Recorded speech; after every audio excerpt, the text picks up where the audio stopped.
je m'appelle Antoine Hering, j'ai 25 ans. Ça fait un petit peu plus de 8 ans maintenant que je travaille à l'UFA. J'ai suivi la formation SMS à Lausanne en Suisse et j'ai obtenu mon bachelor durant l'été 2020. Je travaillais déjà à l'UFA en fait avant de commencer la formation SMS et puis j'ai pu continuer à travailler en parallèle de mes études, toujours à l'UFA en tant que Commercial Operations Assistant.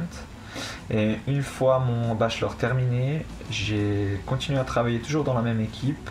et cette fois en passant à temps plein. On s'assure en fait de la bonne mise en place de tous les droits commerciaux de nos partenaires, donc principalement des sponsors et des broadcasters,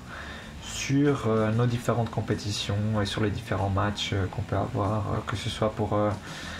le football féminin, le futsal ou bien les compétitions jeunes et bien évidemment les compétitions majeures comme la Champions League, l'Europa League et l'Euro. Donc c'est un poste assez dynamique et qui nous amène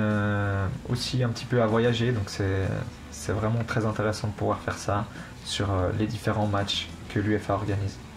À l'Euro 2016, je suis resté déjà 4 semaines à Saint-Étienne en fait, en tant que Stadium Ticketing Assistant. Et c'est vrai qu'il y a eu le match de 8e de finale entre la Suisse et la Pologne à Saint-Étienne. C'était en plus le dernier match qu'on avait à Saint-Étienne. Et le fait de pouvoir travailler à l'intérieur du stade avec tous les supporters suisses et du coup de pouvoir vivre ses émotions avec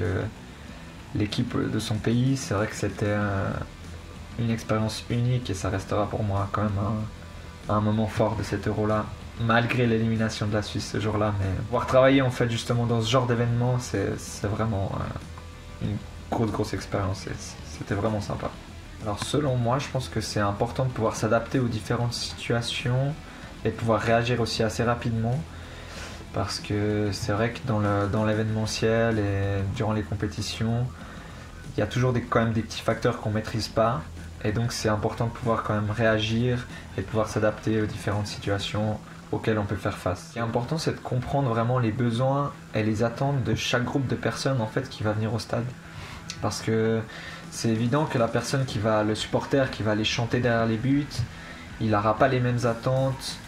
que le père de famille qui emmène ses enfants au stade ou bien que le VIP qui a été invité par un sponsor. Et si on arrive justement à comprendre les besoins et les attentes vraiment de ces différents personas qui viennent au stade,